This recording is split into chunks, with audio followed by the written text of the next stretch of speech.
Bismillahirrahmanirrahim. Assalamualaikum warahmatullahi wabarakatuh.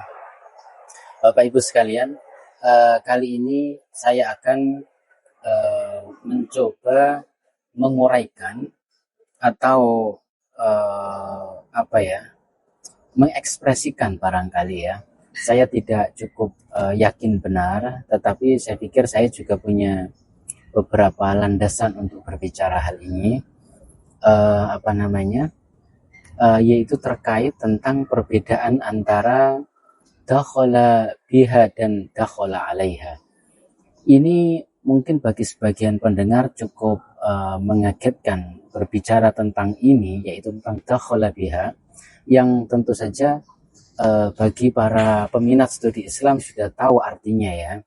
Tetapi yang bagi saya menjadi menarik adalah kelembutan yang lahir atau dilahirkan dari bahasa Arab gitu ya. Luar biasa memang. Jadi secara singkat, dakhala biha itu artinya adalah perjumpaan tubuh antara suami dan istri gitu ya. Sementara dakhala ala itu artinya bertamu gitu ya. Kalau seseorang datang ke rumahnya berarti dakhala ala, seperti satu hadis yang diriwayatkan oleh Anas bin Malik, dakhaltu ala Rasulillah sallallahu alaihi wasallam yauman fawajadtuhu yadfa'u syai'an biyadihi. Jadi ceritanya itu Anas bin Malik datang bertamu ke rumah Rasulullah, lalu menjumpai beliau itu mengangkat-ngangkat kayak membersihkan gitu ya.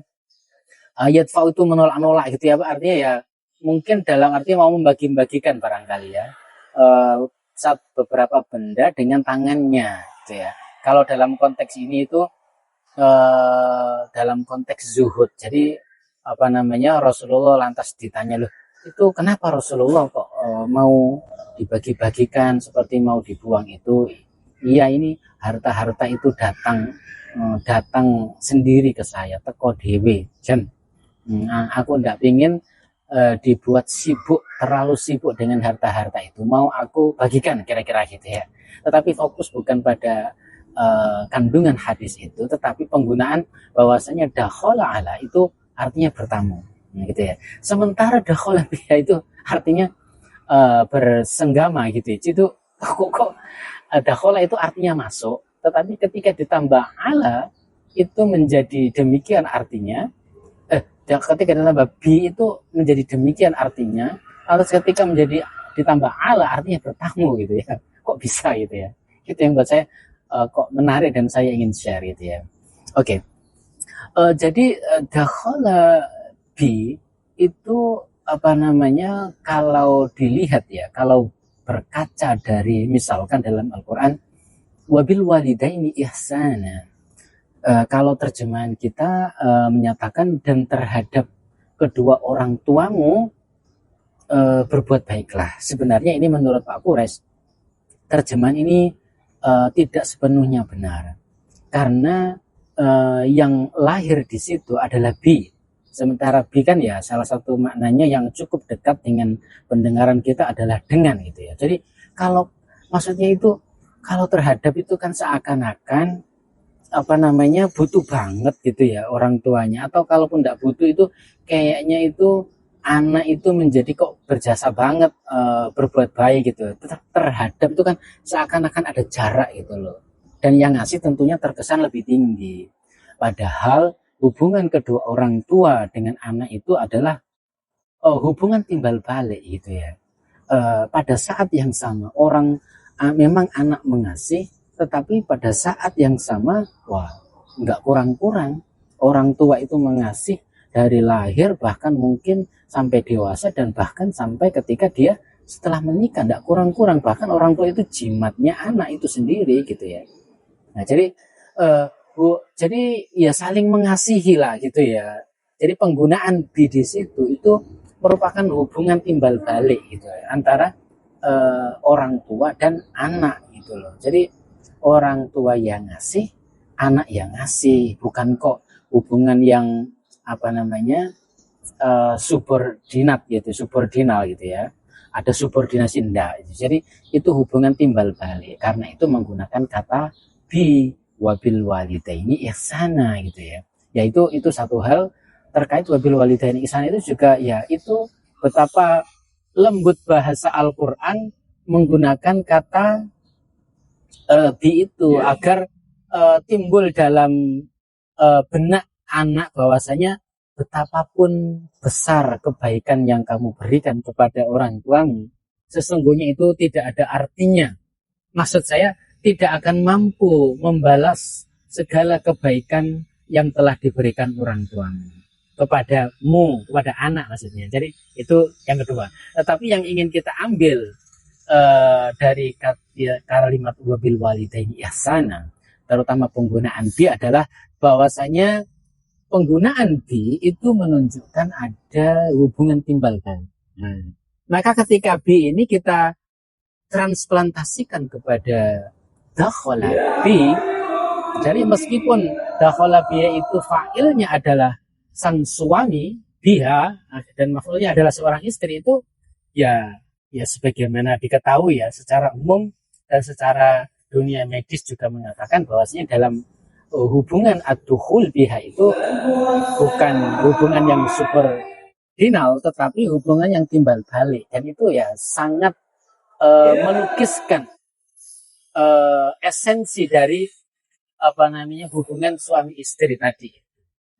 Gitu ya. Waqad afdha ba'dukum ila ba'd, kan itu ya.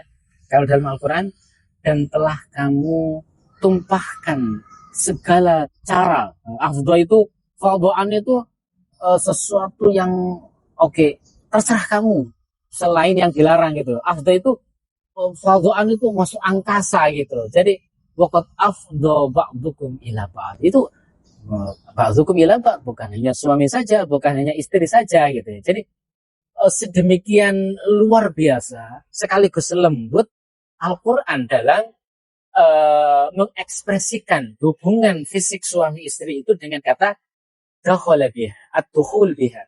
Baik. Lalu ketika dakhala disambung dengan ala, itu kenapa ketika disambung ala itu bermakna bertamu gitu ya? Maka artinya menurut kesan yang saya dapatkan itu ya ketika seorang bertamu, maka Islam mengajarkan tamu itu punya hak untuk dihargai, disuguhi, dipupuhi, direpoti gitu ya. Kan salah satu tanda orang beriman, bertakwa kepada Allah adalah dia melakukan ikramud duyuf, yaitu menghormati tamu. Maka dakhala ala, kalau ala itu bermakna di atas, maka yang dakhala itu berada di atas, sehingga ala al-mudhaf ilaih gitu ya. Maksudnya itu yang dibebani, yang lebih terbebani dalam hal dakhala ala itu ya si tuan rumah, karena tuan rumah sangat dianjurkan untuk menghormati tamu tersebut, karena tamu itu mempunyai hak untuk dihormati ketika ia bertamu kepada seseorang. Itu karena itu maka salah satu ekspresi dalam bahasa Arab untuk merujuk kepada makna bertamu itu menggunakan kata dakhala ala. Itu ya. Lembut, indah gitu saja maksud saya. Jadi dakhala biha itu bermakna persenggamaan antara suami dan istri, dan penggunaan bi itu menunjukkan hubungan timbal balik yang aktif antara kedua belah pihak.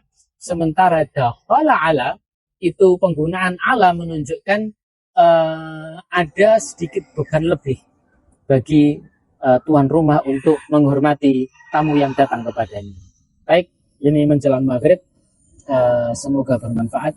Hadanallahu wa iyyakum, nasrun minallah wa fathun qarib. Wassalamualaikum warahmatullahi wabarakatuh.